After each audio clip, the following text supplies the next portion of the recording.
My son, this is how it is here. We eat pasta with sardines, but we call it spaghetti or lemon and sardine sauce because we're fancy. We cook 200 grams of spaghetti in a frying pan. Take about 2 tablespoons of olive oil, let it heat up, and we're going to saute 2 cloves of minced garlic. Don't let it get too golden, otherwise it will taste bitter, okay? Just like this, lightly golden. Now we're going to take a sardine, the canned one, okay? And mash it, see? Mash the sardine. For this amount, it's just 1 sardine, okay? If you make the whole package of pasta, you use the whole can. Mash it well and let's add it to the garlic.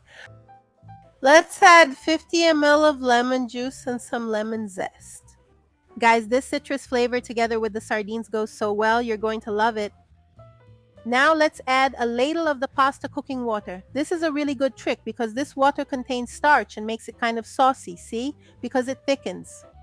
We add the pasta here and give it a good mix. This is a small portion, okay guys? If someone eats a lot, they could eat this by themselves, but it's meant for 2 people. Then we adjust the salt, season it with black pepper. Actually, you can add any seasonings you like. Do you love putting chimichurri on everything? You can even add chimichurri.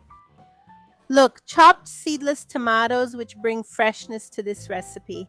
And the parsley, which adds color, right? If you don't have parsley, it looks dull. Look, once you add the parsley, it already looks beautiful. Now I'm going to plate it just like the fancy restaurants do. They do it like this. Now go ahead and like, comment, share, subscribe, and turn on notifications. All those things because I just taught you how to make pasta with sardines in a fancy way.